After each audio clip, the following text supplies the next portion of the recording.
रमजान के बाद एक सदका हम देते हैं, उसको सदका फित्र बोला जाता है। आपके यहाँ भी सदका फित्री बोलते, कहीं की फितरा भी बोलते हैं। तो ये जो फितरा होता है ये कब देना है बोलो भाई? ईद की नमाज के पहले देना है या बाद में देना है? पहले देना है। अब जरा गौर से सुनना, अल्लाह के नबी फरमाते हैं मन अद्दाहा क़ब्ल सलाती फहिया ज़कातुन मक़बूलतुन, जिसने सदका फित्र ईद की नमाज के पहले दिया उसका सदका कबूल होगा, और जिसने ईद की नमाज के बाद दिया उसका सदका फित्र कबूल नहीं होगा। फॉर एग्जाम्पल, मेरे परिवार में 10 लोग हैं, हम भाई बहन मेरी बीवी बच्चे सब मिला के मिसाल दे रहा हूं, 10 लोग हैं। अब मान लो 2.5 किलो मुझे अनाज देना है सदका फित्र में। अब 2.5 किलो 10 लोगों की तरफ से कितना हो गया? 25 किलो। अब मान लो ईद अगले दिन है और आज रात में मैं गल्ला लेने गया, अनाज लेने गया, दुकान बंद हो गई। अब मैंने कहा यार तो बहुत लेट हो गया, क्या करें, चलो सुबह देखते हैं। सुबह फजर की नमाज पढ़ी, ईदगाह गया, ईद की नमाज पढ़ी। उसके बाद दुकान खुली गल्ले वाले की। मैंने कहा एक काम कर भाई, मुझे 25 देना था, मैं डबल दे रहा हूं, 50 दे रहा हूं। कि आपने ईद की नमाज के बाद में दिया तो आपको सदक़े फित्र का सवाब नहीं मिलेगा।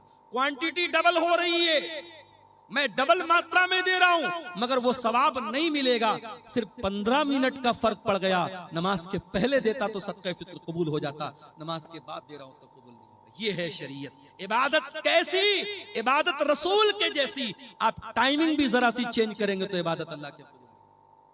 एक और मिसाल देता हूं, हमारा दूसरा त्योहार कौन सा है बोलो भाई? ईद के बाद कौन सा त्योहार है दूसरा? शबे बारात कि मुहर्रम? ईद मिलादुन नबी है, ईद उल अज़हा, बकरीद का त्योहार। बकरीद के त्योहार पे आप कुर्बानी कब करते हैं? ईद उल अज़हा की नमाज के पहले करते हैं या बाद में करते हैं? कोई पहले करता हो जरा हाथ उठाए। कोई पहले तो नहीं करता ना। अल्लाह के नबी ने फरमाया मन ज़बह क़ब्ल सलात, जिसने कुर्बानी ईद की नमाज के पहले की, जिसने बाद में की, फ़क़त तम्म नुसुकुहु, उसको कुर्बानी का सवाब मिलेगा। और जिसने ईद उल अज़हा की नमाज के पहले कुर्बानी की उसको गोश्त मिलेगा, कुर्बानी का सवाब नहीं। आप डबल बकरा ले आए, डबल जानवर ले आए, 2 करते थे 4 ले आए, लेकिन अगर आपने ईद उल अज़हा की नमाज के पहले कुर्बानी कर दी, आपकी कुर्बानी अल्लाह के कबूल नहीं होगी। इबादत कैसी? इबादत रसूल के जैसी। एक और मिसाल आपको देता हूं, हज करने जो लोग गए हैं अल्लाह उनका हज कबूल करे। जो इस साल जाना चाहते हैं अल्लाह सेहत और सलामती के साथ उनको रवाना फरमाए, और जिनके दिल में इरादा और ख्वाहिश है अल्लाह जिंदगी में उनकी ख्वाहिश पूरी फरमाए। हज में आप जाते हैं, बड़े आराम से मक्का में होटल में ठहरे हुए हैं। पहले आप गए, उमरा कर लिया, उमरा करके आराम से नॉर्मल कपड़ा पहना, आराम से मक्का में होटल में रह रहे। 8 जिलहिज्जा की तारीख आई, नबी का हुक्म है 8 जिलहिज्जा की जैसे ही तारीख आई, चलो हाजियो एहराम बांधो और मक्का छोड़ के कहां पहुंचो? मिना में। मक्का में आराम से एसी होटल में कमरे में रह रहे थे। मिना में टेंट लगा हुआ है, हजारों लाखों लोग वहां हैं, वहां टेंट में हमको जाके रहना है। और वहां जाके क्या करना है? बस 5 टाइम नमाज पढ़ना है। 4 रकात वाली नमाज को 2 पढ़ना है। वहां कोई काम नहीं, सिर्फ नमाज पढ़ना है। अब कोई अल्लाह का बंदा कहे कि या अल्लाह मैं आराम से होटल में रह रहा था, एसी में रह रहा था, हरम में नमाज पढ़ रहा था, एक नमाज का सवाब 1 लाख नमाज के बराबर मिल रहा था, मुझे मिना क्यों भेजा जा रहा है? जवाब ये मिलेगा, इबादत कैसी? इबादत रसूल के जैसी। दीन तेरी मर्जी का नाम नहीं है, दीन तेरी मनमानी का नाम नहीं है। जहां मेरे नबी का हुक्म है कि तुझे मिना जाना है, तुझे जाना पड़ेगा। 9 जिलहिज्जा की तारीख आई, हाजी को हुक्म मिला, चल हाजी चल तू मिना से अरफात जा। अरफात में हाजी पहुंचा, वहां जाके जोहर पढ़ लिया, असर पढ़ लिया, जोहर और असर एक साथ पढ़ लिया। अब जोहर से लेकर के सूरज डूबने तक 5 घंटा 6 घंटा कड़ी धूप निकली है, मई का महीना है। हाजी आराम से अपने मिना में टेंट में रह रहा था, उसको अरफात में भेजा गया है, खुले मैदान के नीचे 5-6 घंटा क्या करना है, कुछ नहीं करना है, कोई नमाज पढ़ना है नहीं पढ़ना है, जोहर असर के बाद वहां बैठ के अल्लाह का जिक्र करना है, दुआएं करना है। ये हज का पूरा तरीका कभी आप गौर कीजिएगा, हज का पूरा तरीका हमें बताता है इस्लाम हमारी मर्जी का नाम नहीं है, इस्लाम हमारी ख्वाहिशात का नाम नहीं है, इस्लाम अपनी इच्छाओं पर चलने का नाम नहीं है, इस्लाम अल्लाह और उसके रसूल के तरीके पर चलने का नाम है। इबादत किसकी? इबादत सिर्फ अल्लाह की, और इबादत कैसी? इबादत रसूल की जैसी। मेरे अजीजों, आज अफसोस की बात है कि मुसलमान अपने आप को मुसलमान भी कहता है, नबी का कलमा पढ़ने वाला भी कहता है, और दीन में मनमानी करता है, दीन में नई नई बिदअतें निकालता है। मुसलमान भूल गया उसके नबी अपने हर खुतबे में कहते थे व शर्रुल उमूरि मुहदसातुहा व कुल्लु मुहदसतिन बिदा व कुल्लु बिदअतिन ज़लाला व कुल्लु ज़लालतिन फिन्नार। दीन के अंदर हर नया काम बिदात है, और हर बिदत गुमराही है, और हर गुमराही जहन्नम में लेकर के जाने वाली है। ये बिदतें हमारा दुनिया में भी जीना हराम कर रही हैं। अभी मैं नौगछिया से आपके कटिहार आ रहा था, मुझे किसी ने बताया वहां पे कोई उर्स हो रहा है। उर्स जानते हो? उर्स क्या होता है भाई? उर्स वो तारीख होती है जिस तारीख में जिसकी मजार है, जिसकी कब्र है, उसका इंतकाल हुआ है, उसके इंतकाल पर गम नहीं मनाया जाता, उर्स मनाया जाता है। क्यों? ये अकीदा रखा जाता है कि अल्लाह का वली जिस दिन उसका इंतकाल हुआ उसकी तो सुहाग रात है। नऊजुबिल्लाह। उर्स के माने, ये मैं गलत तर्जमा नहीं कर रहा हूं, उर्स दुल्हन से बना, आरीस से बना है। गोया कि वो अल्लाह से मुलाकात कर रहा है, अपने महबूब से मिल रहा है, उसकी शादी की रात है, उस खुशी में उर्स मनाया। अस्तगफिरुल्लाह, ये है उर्स की हकीकत। और मुसलमान आज उर्स मना रहा है, पूरा नौगछिया का पूरा रोड जाम है।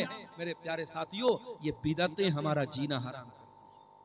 आज आप देख लो, इस्लाम के ऊपर अमल करने में कोई ट्रैफिक जाम नहीं होता, इस्लाम पर अमल करने में किसी के लिए कोई मसला खड़ा नहीं होता। मसला तब खड़ा होता है जब हम बिदात और खुराफात में मुब्तला होते हैं। और अल्लामा इकबाल ने सही कहा था, ये उम्मत रिवायात में खो गई, हकीकत खुराफात में खो गई। मेरे भाइयों, बिदात से बचो। और आखिरी बात बयान करके बात खत्म कर रहा हूं, ये बिदात जो होती है ये आखिरत में भी बहुत घाटे का सौदा बनेगी, आखिरत में भी बहुत नुकसान पहुंचाएगी। अल्लाह के नबी जब कयामत के दिन अपने उम्मतियों को कौसर का जाम पिलाएंगे तो कुछ ऐसे लोग आएंगे जिनके हाथ और पैर चमक रहे होंगे वजू की वजह से, वजू की वजह से उनके हाथ पैर चमक रहे होंगे। अल्लाह के नबी उनको कौसर का जाम पिलाना चाहेंगे, फरिश्ते कहेंगे अल्लाह के नबी आप इनको नहीं पिला सकते। अल्लाह के नबी कहेंगे ये तो मेरी उम्मत के लोग हैं, ये तो मेरे मानने वाले लोग हैं, मेरा कलमा पढ़ने वाले लोग हैं। आप फरमाएंगे क्यों इनको मुझे तुम कौसर का पानी नहीं पिलाने दे रहे हो फरिश्तों, क्या बात है? फरिश्ते क्या जवाब देंगे? इन्नका ला तदरी मा अहदसु बादक, ऐ अल्लाह के रसूल आप नहीं जानते ये बिदअती लोग हैं, इन्होंने आपके बाद आपके दीन में बहुत सारे नए नए काम निकाले हैं। जब नबी को पता चलेगा ये बिदअती लोग हैं, बुखारी और मुस्लिम के अल्फाज हैं, अल्लाह के रसूल फरमाएंगे सुहकन सुहकन लिमन गय्यर बादी, जिन लोगों ने मेरे दीन को बदल डाला उनके लिए बर्बादी हो। तो बिदअती को कयामत के दिन अल्लाह के नबी भी धक्का देके भगा देंगे, उसको न कौसर का जाम मिलेगा न अल्लाह की नजात मिलेगी। अल्लाह हम सबको बिदअत और खुराफात से बचाए। ये 2 सवालात आए हैं, इनका जवाब देके मैं इजाजत चाहूंगा। सोने की सही तरीका क्या है, यानी किस तरफ सर करके सोना चाहिए?